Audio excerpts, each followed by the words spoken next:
Curious about investing in crypto? Start with Grayscale. They have over a decade of experience managing crypto investment products, many of which are available right in your investment account.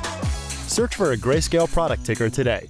Investing involves risk, including loss of principal. For more information and important disclosures, visit grayscale.com. This is Scott Becker with the Becker Private Equity and Business Podcast. We're joined every day by really bright people in private equity and in business. We try and make sure you're learning something, that we're learning something, that you're entertained some. Today, we're joined by one of our regular guests, Liz Hutson. Liz, by background, is an engineer to begin with, then ended up sort of in the commercialized world, worked at Cardinal Health for a long time. Then 13, 14 years ago, founded a consulting firm that largely consults in the device and supply area, logistics area, with private equity funds, and just a brilliant person. She's going to talk to us today about bouncing back, about resilience, about failure and responding to it, and a lot more, something I've done a lot of failing, not so much responding so well. But Liz, take a second and introduce yourself, then we'll get into the topic of the day, and thank you for joining us. Sounds great. Thank you, Scott. Thanks for such a warm welcome. Yeah, I'm Liz Hutson. I'm the founder and principal consultant of EGH LLC. We are a group that focuses on healthcare products and services consulting, and we are primarily in the private equity space. And as you said, Scott, I am a budding speaker, motivational speaker, keynote speaker, coach and teacher, and I'm super enjoying all of what I've been doing in the last year and a half or so in trying to bust into the space and learn as much as I can about everything. Thank you very, very much. And talk to us a little bit about the subject of the day, resilience, getting back after things, after challenges, and how you get yourself to do so. Talk to us about a little bit about that. Yeah, sounds great. This is a hard topic, and it's one of my favorite topics. I think oftentimes we start up with something new, a new idea, a new product, a new endeavor for ourselves, and we have great excitement, expectation, motivation, but just like with anything that you want to do meaningfully, you're going to hit a snag. You're going to hit something that is disappointing, something that you didn't expect, a challenge. And what do we do with that, right? How do you stay excited when what you're working on, it doesn't go well? It's easy to do that when we're excited about it and it's going well and we're feeling inspired. But when it doesn't, or maybe even when it starts to feel boring, how we behave in those such situations tells us a lot about who we are and our commitment and a lot about our character as well. So Liz, we're talking today about sort of some of the learnings that happened when you have a failure, and I saw a great, in the silliest of places, somebody's Twitter, discussion or bio of themselves basically said, 2 times successful entrepreneur, 1,000 times failure. And I just love that concept because it speaks to all of us, certain things we succeed at, some things we fail at, and most people that say differently aren't really telling the truth. But talk about how you sort of get yourself motivated to get going again. How do you decide when something's a disappointment or a challenge, something unexpected? How do you sort of then rebound from that? And when do you evaluate how you're doing? Sometimes things are obvious, other times they're not as clear. How do you sort of evaluate, and then how do you get yourself going again when you don't like the performance you put in? Yeah, that's great. I'm glad you phrased it in that way. I think a lot of times we see these great success stories out there and we think it happened overnight. But what I have seen, the conversations that I've had and people that I've read about, rarely is that true. Most of the time, we really only start to take notice of the person once that output or once that success becomes clear to all of us. We're just missing all the scrappy hard work, the dedication, the heartbreak that happens. But a lot of times those successful people ran into hardships and failures over and over and over again, but they were committed to seeing the goal through. They were committed to getting better. They were committed to the bigger picture. It's a good question that you're asking, Scott. At what point do we want to cut ties and move on to something else? I think you have to know yourself. You have to know your personality. Are you one that is going to hit a snag and say, that's it, I'm done, and you're giving up too easily, too quickly? Are you somebody also on the other end of that is failing and failing and failing and not making adjustments adjustments or tweaks or realizing that it's not something that's going to work for one reason or the other. The match isn't good for whatever reason, and saying, I got to cut ties on this and move somewhere else. So I think we have to find that sweet spot of knowing when something is a good fit, we should keep persevering. But what we do in those hard times, though, regardless of what it is, because it's not always going to be smooth sailings, when we get back up, as we've been phrasing this, it tells a lot about our commitment, not just in that area, but about our life character as well.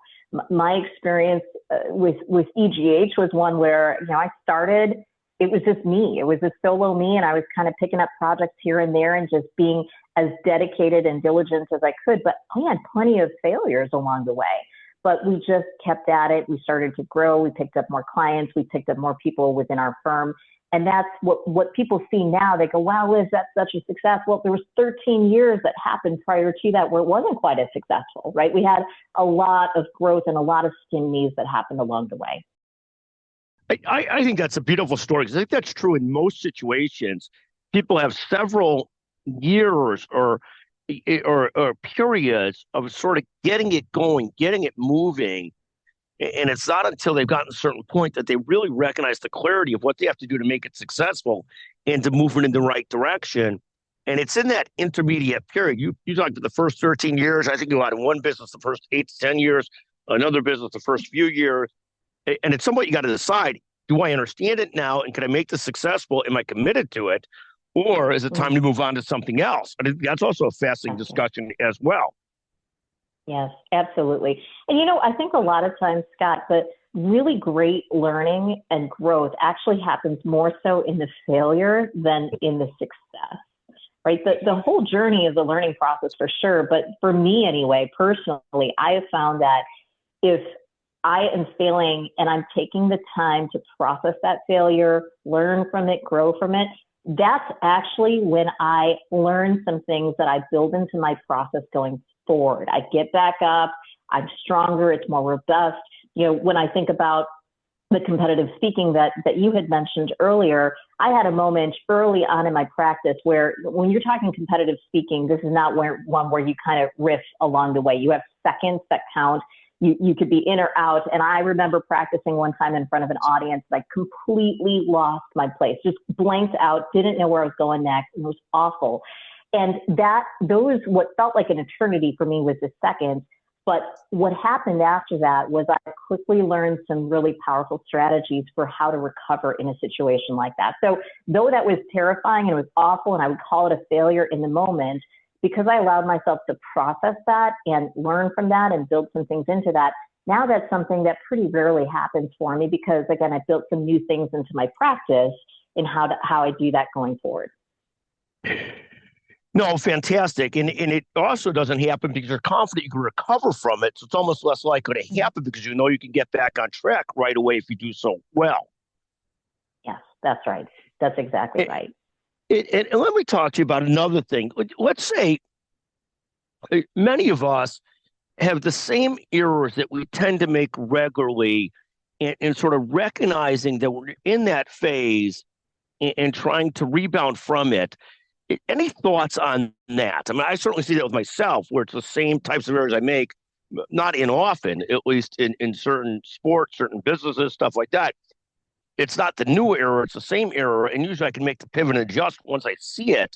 But talk about that when you sort of make the same sort of mistakes, and how do you get yourself tracked in the right direction when that happens? Yeah, Scott, that's a great question. I think there's two things that I would say that, when we have a failure, if we fail over and over and over again, there's no problem with the failure. The problem with the failure is when we don't take the time to process it. So internally, I think we have to take those moments. For me, was that moment in speaking where I went, oh man, my brain went blank and I just lost it. If I had just kept going from that and just kept doing that over and over again, shame on me, right? Shame on me for not processing that and going, hey, how do I fix that? How do I make that better? What things do I change to make that better? Now, sometimes that is not as obvious to ourselves because we're in it, right? It's difficult to see that blind spot. So that's the second part that I would say is you want to invite other people, trusted advisors, coaches, mentors, that you can invite into that space and go, hey, I'm doing this. Or do I have any blind spots, things that I'm doing over and over again, and allow them to speak into how you can improve. And when you allow yourself to be really kind of humbled to that and say, I'm going to take that feedback and I'm going to work on that and get that better, then you have the opportunity to continuously improve. But we keep making the same mistakes, thinking we're going to get different results without changing, then again, not going to happen. So it's really a lot of self-reflection and then also bringing other people into that as well. No, I think those 2 points are so well stated, both self-reflection, having the discipline and education to see yourself and make the change. And then I think you're absolutely right. There's many times where a third party could see it so clearly what we don't see ourselves, even if it seems like so obvious once they say it. I think that's a great perspective. Liz, you're fantastic. Anything else that you wanted to share with our audience today? Yeah, maybe just one more thing around this idea of getting back up is that you inspire other people when you do that, right? When you get knocked down and you get back up, remember many of us are leaders, whether it be in our company, in our social settings, in our families, whatever it is.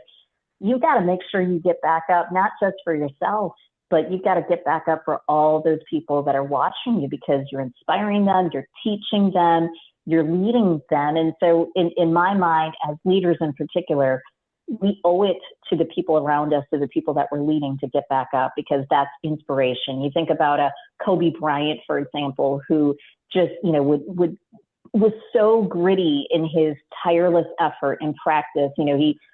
I understand he broke a wrist, came back and practiced the next day and was shooting with his left hand, right? Broke his right wrist and shot with his left hand the next day. And just amazing, right? You fall down, you get back up, but wow, what an inspiration that was. And it inspires not just you, but all these other people that are following you as well. Thank you so much. I think that is so well stated. Again, Liz Hutson, one of our most listened to guests on the Becker Private Equity Business Podcast. Liz, thank you so much for joining us today. Thank you as always. Thank you, Scott. Great to talk with you.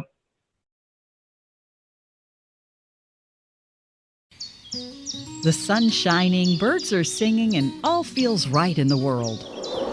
Until the season changes and suddenly you lose your motivation to get out of bed. In fact, 1 in 5 people experience some form of depression, no matter the season or time of year. At the American Psychiatric Association Foundation, our vision is to build a mentally healthy nation for all, because we want you to live your best life and be your best you all year round. Please visit mentallyhealthynation.org to learn more.